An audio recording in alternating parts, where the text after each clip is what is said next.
اعوذ باللہ من الشیطان الرجیم بسم اللہ الرحمن الرحیم لیوفیہم اجورہم ویزیدہم من فضلہ انہ غفور شکور۔ لیوفیہم اجورہم، تاکہ ہم پورا دیں ان کو ان کا اجر، ویزیدہم من فضلہ، اور زیادہ دیں ان کو اپنے فضل سے، انہ غفور شکور، بے شک اللہ معاف کرنے والا اور قدردان ہے۔ لیوفیہم اجورہم ویزیدہم من فضلہ انہ غفور شکور، یہ سورۃ فاطر ہے اور اس کی آیت نمبر 30۔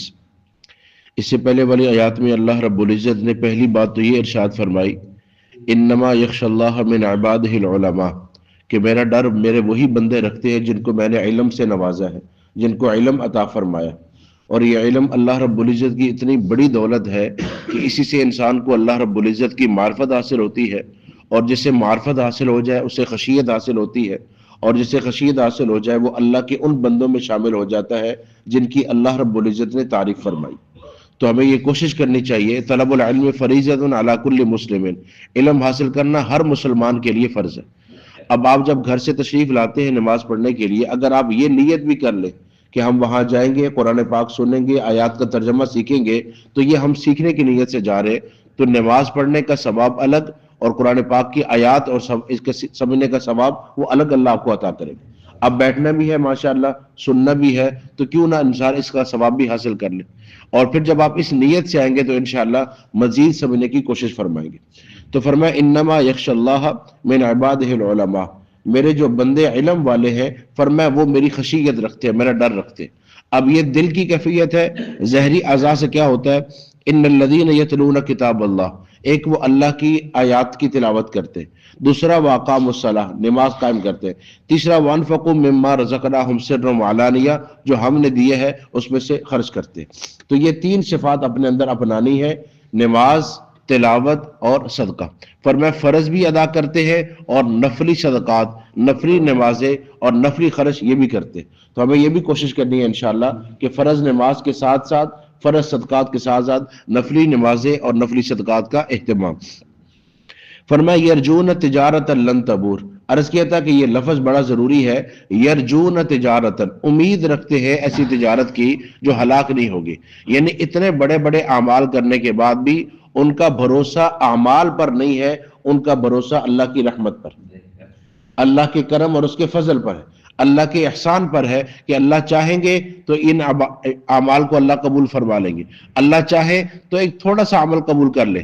ایک آدمی نے راستے سے خاردار جھاڑی ہٹا دی، اللہ نے جنت میں داخلہ کر دی۔ ایک آدمی نے راستے سے پتھر کو ہٹا دیا، اللہ نے جنت میں داخلہ نصیب فرما دیا۔ ایک آدمی نے کسی کو راستہ بتا دیا، اللہ نے جنت میں داخلہ نصیب کرا دیا۔ اور ایک بڑے بڑے اعمال پیش کر رہے، اجعلتم سقایۃ الحاج وعمارۃ المسجد الحرام، حاجیوں کو پانی پلانا، مسجد حرام کی تعمیر کرنا، اتنے بڑے بڑے اعمال ہیں، اللہ قبول نہیں فرما رہا۔ تو جب اللہ قبول فرما لیں گے وہ عمل اصل ہوگا۔ فرمایا لیوفیہم اجورہم، ہم ان کو ان کا پورا بدلہ دیں گے۔ انسان جو عمل کرتا ہے تو یہ چاہتا ہے کہ مجھے اس پر کچھ ملے، ٹھیک ہے، فرمایا ہم ان کا بدلہ پورا دیں گے، وَيَزِيدَهُم مِّن فَضْلِهِ، اور اتنا ہی نہیں جتنا انہوں نے کیا، ہم اپنے فضل سے اور بھی زیادہ دیں گے۔ انسان نے جتنا کیا ہوا ہے ہم اس سے بڑھا کر دیں گے۔ اب بڑھا کر کیوں دینا ہے؟ فرمایا انہ غفور شکور، اس لیے کہ اللہ معاف کرنے والا بھی ہے اور اللہ قدردان بھی ہے۔ اللہ انسان کے اعمال کی قدر فرماتے ہیں، اور یہی چیز اللہ رب العزت نے قرآن پاک میں الگ الگ مقامات پہ کئی انداز سے بیان فرمائی۔ ومن اراد الآخرہ وسعى لها سعيها وهو مؤمن فاولئك كان سعيهم مشكورا، جو آخرت کا ارادہ کرے، آخرت کی کوشش کرے، فرمایا ہم اس کی کوشش میں برکت عطا کریں گے، اس کی کوشش کی قدر کی جائے گی۔ جو آدمی ایمان والا ہو اور اعمال کرے، فرمایا ہم اس کا اجر بڑھا دیں گے۔ یہاں بھی فرمایا انہ غفور شکور، اللہ بڑے ہی معاف کرنے والے اور بڑے قدردان۔ حضرت آسیہ سلام اللہ علیہا جو فرعون کی زوجہ ہے، موسیٰ علیہ السلام پر ایمان لے آئی۔ فرعون نے کہا ایمان چھوڑو، کہا نہیں ایمان نہیں چھوڑ سکتی۔ اس نے کہا پھر میرا گھر چھوڑو، چھوڑ دیا، محل چھوڑو، چھوڑ دیا۔ پھر اس نے کہا کہ اس کو محل کے سامنے لیٹاؤ اور اس کا چہرہ محل کی طرف کرو، اور پھر اس کا سر، اس کی جسم سے چمڑا اتارو، پھر اس کا سر اتارو، تاکہ اسے اندازہ ہو کہ میں کتنی بڑی نعمت سے محروم ہو رہی ہوں۔ فرعون دنیا کا محل دکھا رہا ہے، دنیا کی شان و شوکت دکھا رہا ہے، اور وہ دعا کر رہے ہیں رب ابنی عندک بیتن فی الجنہ، اے اللہ یہ مجھے یہ محل دکھا رہا ہے، تو مجھے جنت میں گھر عطا کر، وَنَجِّنِي مِن فِرْعَوْنَ وَعَمَلِهِ وَنَجِّنِي مِنَ الْقَوْمِ الظَّالِمِينَ، اے اللہ اس سے مجھے نجات بھی عطا فرما۔ اب یہ دعا کر رہی ہیں، اللہ رب العزت نے کرم کیا فرمایا، اس سے پہلے کہ روح جسم سے الگ ہو جنت کا محل اللہ نے دکھا دیا کہ آسیہ یہ تمہارا محل ہے۔ پھر اس کے بعد فرعون نے کہا اس محل سے محروم ہو رہی ہے، انہوں نے اللہ سے گھر مانگا، صرف گھر مانگا، تو آپ نے حضرت خدیجہ رضی اللہ تعالیٰ عنہ کو فرمایا خدیجہ اپنی شوکن کو میرا سلام دینا۔ کہا جی پہلی بیوی تو میں ہوں، فرمایا اللہ نے جنت میں آسیہ کا نکاح مجھ سے کر دیا۔ انہوں نے کیا مانگا تھا؟ گھر، اللہ نے گھر بھی دیا، گھر والا بھی دیا، اور گھر والا بھی کون دیا؟ جن کا مقام اللہ کے بعد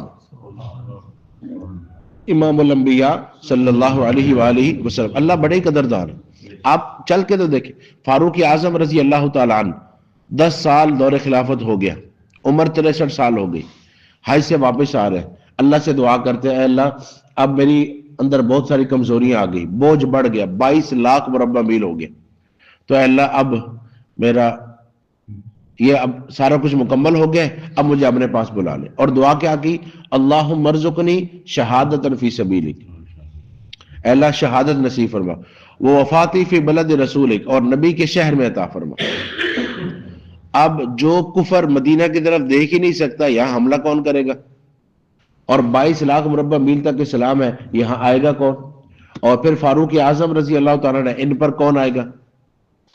لیکن دعا کر دی اللہ سے کہ اللہ مجھے شہادت کی موت نصیب فرما اور نبی کے شہر میں عطا فرما۔ یہ 2 چیزیں مانگی، شہادت اور نبی کا شہر۔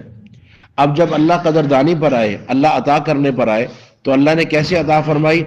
شہادت نبی کے شہر میں، مصلی رسول پر، مسجد نبی میں، نماز کی حالت میں، باوضو قرآن پڑھتے ہوئے۔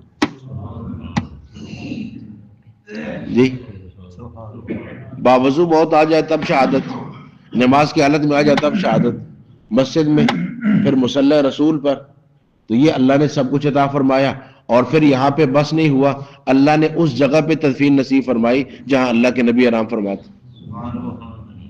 تو اللہ بڑے قدردان ہے، آپ اللہ سے مانگ کے تب دیکھیں۔ فرمایا اللہ دعا قبول کرتے ہیں لیکن تب تک جب تک بندہ جلد بازی نہ کرے۔ صحابہ کرام نے عرض کی یا رسول اللہ صلی اللہ علیہ وسلم جلد بازی کیا ہے؟ فرمایا جب بندہ کہتا ہے نا اللہ میری نہیں سنتا، پھر اللہ قبول نہیں فرماتا۔ تو جلد بازی نہیں کرنی، ہم نے مانگنا ہے، اللہ سے مانگنا ہے، اللہ ہی سے مانگنا ہے، اور اللہ ہی نے عطا فرمانا ہے، اور کوئی بھی نہیں ہے۔ تو فرمایا یہ جو اعمال کریں گے ہم اس کا بدلہ ان کو پورا عطا کریں گے اور اپنے فضل سے بڑھائیں گے۔ وَيَزِيدَهُم مِّن فَضْلِهِ، اب یہ اللہ کا فضل کیا ہے؟ جنت ہے، جنت کی نعمتیں ہیں، انبیاء کا ساتھ ہے، اور اللہ رب العزت کا دیدار ہے، یہ سب کچھ اللہ عطا فرمائیں گے۔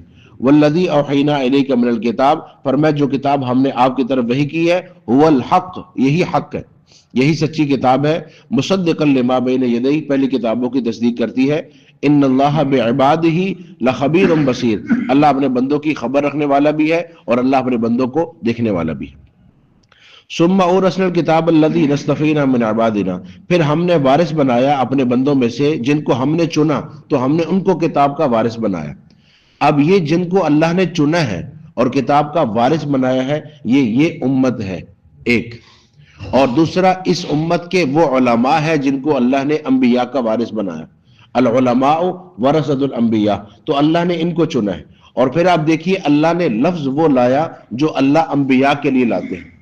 اللہ یستفی من الملائکۃ رسلا ومن الناس، اللہ چنتے ہیں فرشتوں میں سے بھی اور انسانوں میں سے بھی۔ ان اللہ اصطفی آدم ونوحا وآل ابراہیم وآل عمران، اللہ نے چنا ہے ابراہیم علیہ السلام کو، نوح علیہ السلام کو، وہی لفظ اللہ نے یہاں لایا۔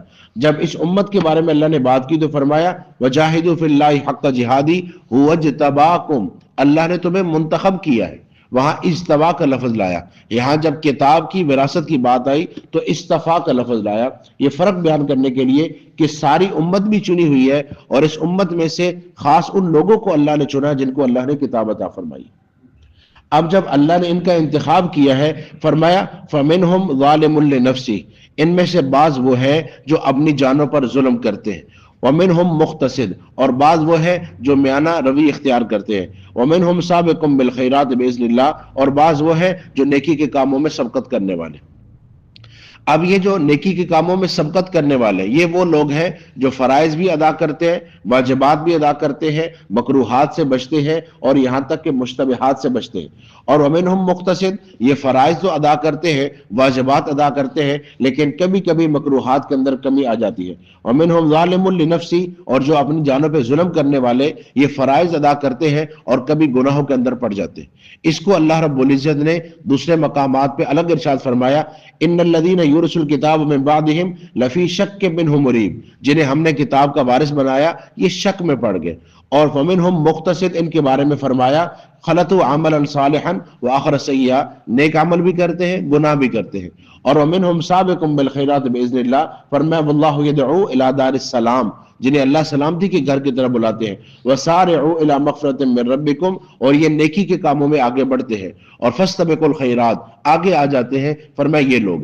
اب یہ تین گروہ تقسیم کیے گئے تو حضرت عبداللہ بن عباس رضی اللہ تعالیٰ عنہ فرماتے ہیں، یہ بتا رہے ترتیب، پہلے ہے ظالم لنفسی، پھر ہے مقتصد، پھر ہے سابق بالخیرات۔ فرمایا زیادہ وہ ہوں گے جو اپنی جانوں پہ ظلم کرنے والے، اور کچھ وہ ہوں گے آدھے کہ جو آدھا گناہ کر رہے ہیں اور آدھی نیک، اور بہت تھوڑے ہوں گے جو نیکی میں سبقت کرنے والے۔ اب ہوگا کیا؟ جو نیکی میں سبقت کرنے والے ہیں بغیر حساب کتاب کے اللہ ان کو جنت میں داخلہ نصیب فرمائے گا۔ اور ومنہم مقتصد، ان کا حساب آسان لیا جائے گا۔ اور ظالم لنفسہ، فرمایا ان کو اللہ بالآخر جنت میں داخلہ نصیب فرما دے گا۔ تین گروہ بیان فرمائے، تینوں کی صفات اور تینوں کے اندر ہونے والے اعمال۔ فرمایا ذالک هو الفضل الکبیر، یہ اللہ کا بڑا فضل ہے کہ گروہ تین ہے لیکن ٹھکانہ اللہ ایک ہی دے گے، جنت ٹھکانہ ایک ہی ملے گا۔ اب وہ کیا ملے گا؟ جنات عدن، ہمیشگی کے باغات، یدخلونہا، جس میں ان کو داخل کیا جائے گا، یحلون فیہا من اساور من ذہب ولؤلؤا، انہیں زیورات پہنائے جائیں گے سونے کے اور موتیوں کے۔ جنت میں مردوں کو اللہ سونے کے ہار پہنائیں گے، سونے کے کنگن پہنائیں گے، موتیوں کے ہار اور کنگن پہنائیں گے۔ وَلِبَاسُهُمْ فِيهَا حَرِيرٌ، اور ان کا لباس جنت میں ریشم کا ہوگا۔ یہاں سونا بھی حرام ہے مرد کے لیے، ریشم بھی حرام ہے، جنت میں اللہ یہ دونوں چیزیں عطا فرمائیں گے۔ وَقَالُوا الْحَمْدُ لِلَّهِ الَّذِي اذهب عنا الحزن، اور یہ کہیں گے اللہ ساری تعریفیں اس رب کی ہے جس نے ہم سے غم کو دور کیا۔ ان ربنا لغفور شکور، ہمارا رب کتنا معاف کرنے والا اور قدردان ہے۔ تو یہ سب کچھ اگر چاہیے، جنت، اس کی نعمتیں، اس کے زیورات، اللہ کا دیدار، ثواب، جو کچھ چاہیے، تو یہ تین کام بنیاد ہے، تلاوت، نماز اور صدقہ۔ تلاوت، نماز اور صدقہ، یہ تین کام۔ تلاوت آپ نے کرنی ہے جتنا اللہ تعالیٰ آپ کو توفیق دے، نماز فرائض کے ساتھ آپ نے نوافل کا اہتمام کرنا ہے، اور صدقات جو آپ کی حیثیت ہے اس مناسبت سے آپ نے صدقہ کرنا ہے۔ یہ تین کام کریں گے اللہ رب العزت یہ سب کچھ عطا فرمائیں گے جس کا اللہ نے قرآن پہ ذکر فرمایا۔ اللہ عمل کی توفیق۔